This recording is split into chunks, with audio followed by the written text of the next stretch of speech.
Shalom sahabatku yang terkasih dan sehati dalam Yesus Kristus.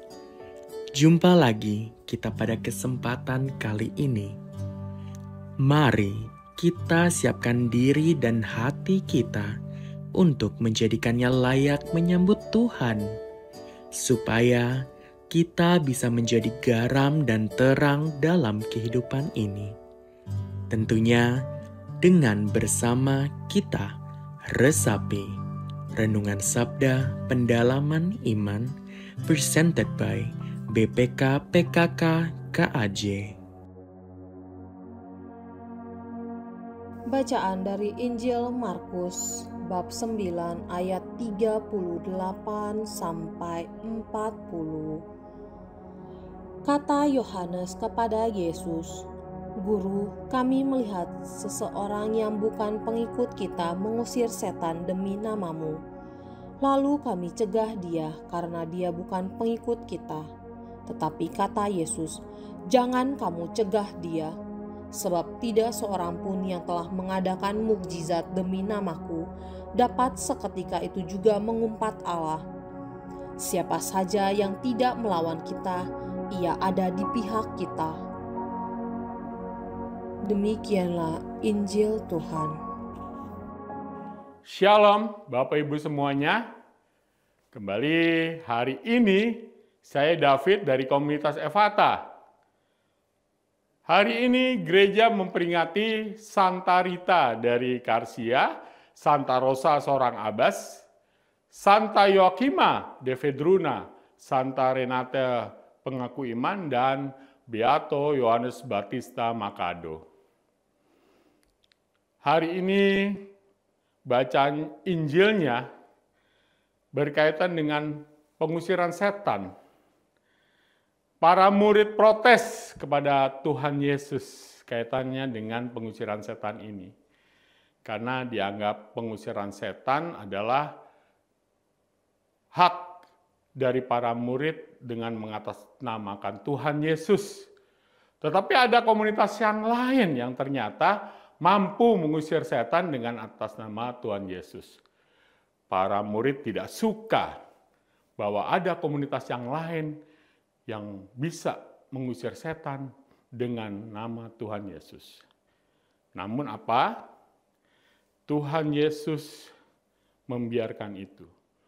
Pengusiran setan adalah suatu yang baik, perilaku yang baik, yang bukan eksklusif para komunitas tertentu. Namun perbuatan baik itu dilakukan oleh banyak orang.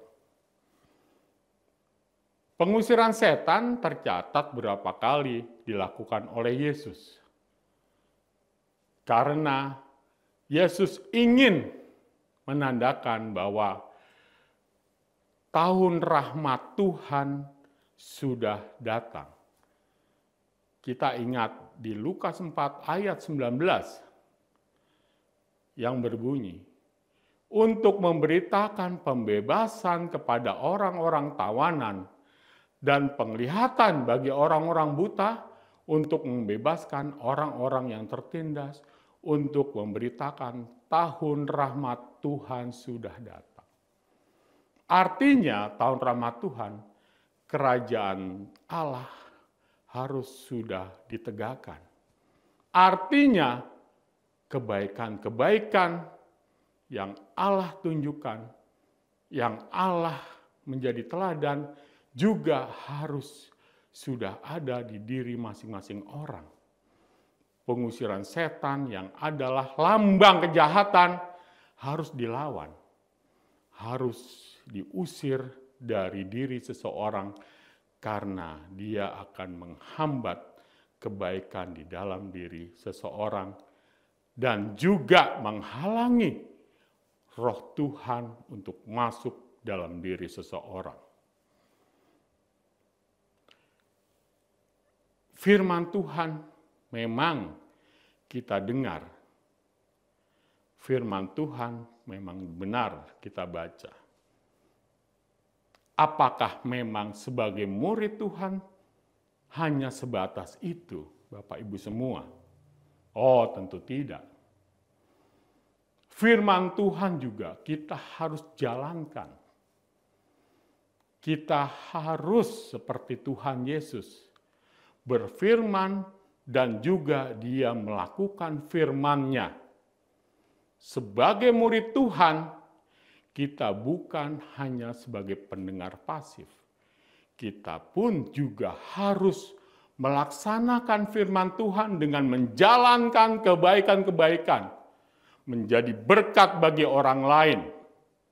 Itulah salah satu keinginan Tuhan. Itulah salah satu apa yang menjadi kehendak Tuhan. Saya punya kisah tentang kebaikan ini, Bapak Ibu semuanya. Suatu saat ketika saya pulang kerja, saya biasanya kerja pulang pergi dengan naik kendaraan bermotor. Karena saya kurang fokus, pada akhirnya saya jatuh terjerembab karena ada marka jalan yang saya langgar pada waktu itu. Saya jatuh, kecelakaan tunggal. Saat itulah banyak orang di sekeliling saya yang tanpa ragu, tanpa aba-aba, tanpa komando, mereka membantu saya membangunkan motor saya, dan kemudian juga saya dibangunkan. Saya diberi aqua, saya diberi tempat duduk di pinggir jalan itu, dan ditanya, apakah Bapak luka? Saya bilang, sepertinya tidak. Akhirnya saya, karena tidak parah dalam hal luka dan motor juga masih bisa dikendarai, saya bisa kembali ke rumah. Sebelumnya saya pamit, saya mengucapkan terima kasih, dan juga saya memuji Tuhan. Saya yakin bahwa orang-orang itu digerakkan bukan hanya demi kemanusiaan belaka. Saya yakin orang-orang itu digerakkan karena demi untuk kemuliaan Tuhan. Hidup di samping untuk kemanusiaan, bagaimana hidup juga demi untuk kemuliaan Tuhan. Kita pun juga harus menuruti apa yang menjadi perintah Tuhan. Tuhan berkata, "Jikalau kamu menuruti perintahku, kamu akan tinggal di dalam kasihku seperti aku menuruti perintah Bapakku dan tinggal di dalam kasihnya. Inilah perintahku, yaitu supaya kamu saling mengasihi." Saling mengasihi artinya kita proaktif, bukan kita diam. Proaktif untuk saling berbagi kebaikan, saling mengasihi satu dengan yang lainnya. Itulah yang menjadi kehendak Tuhan. Demikian kebaikan bukan digerakkan oleh diri kita sendiri. Tidak, Bapak Ibu semuanya.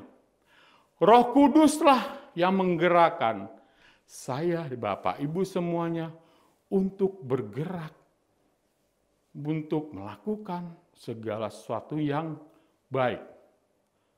Roh Kudus yang kita peringati kemarin ketika hari Pentakosta datang kepada kita, kita mohonkan kepada Tuhan untuk turun supaya kita ingat akan firman Tuhan, akan ingat akan teladan Tuhan Yesus, akan perbuatan-perbuatan baik yang pernah Tuhan Yesus lakukan. Lalu bagaimana kita bisa melakukan perbuatan baik? Paulus, dia mengirimkan surat keduanya kepada Timotius, bab 3, ayat 16 sampai 17. Segala tulisan yang diilhamkan Allah memang bermanfaat untuk mengajar, untuk menyatakan kesalahan, untuk memperbaiki kelakuan, dan untuk mendidik orang dalam kebenaran.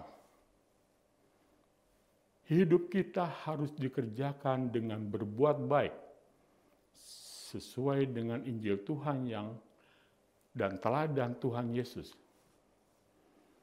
Seperti kata Paulus di bacaan pertama, hidup ini seperti uap yang hilang begitu saja.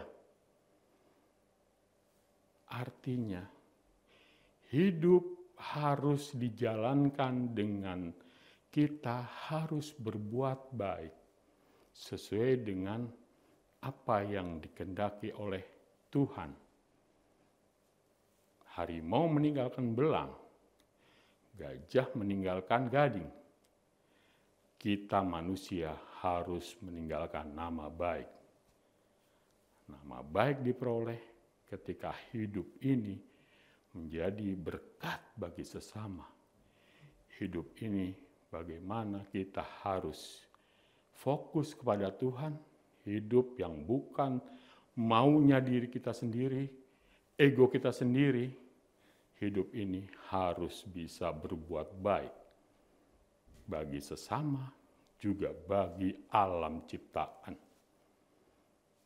Hidup berbuat baik akan meninggalkan nama baik, akan menjadikan Tuhan dimuliakan di dunia ini. Sehingga banyak orang semakin lama semakin mengandalkan Tuhan. Tuhan Yesus memberkati. Amin. Sebelum ditutup, mari kita berdoa. Demi nama Bapa, Putra, dan Roh Kudus. Amin. Ya Tuhan, turunkanlah Roh-Mu, supaya kami mampu untuk mengingat kembali apa yang Kau firmankan kepada kami, apa yang Engkau pernah lakukan, menjadi teladan bagi kami untuk kami bisa berbuat baik sesuai dengan kehendak-Mu, supaya tetap nama-Mu dimuliakan di dunia ini. Semoga semakin hari semakin orang mengenal-Mu, sehingga semakin banyak orang berbagi untuk berbuat baik.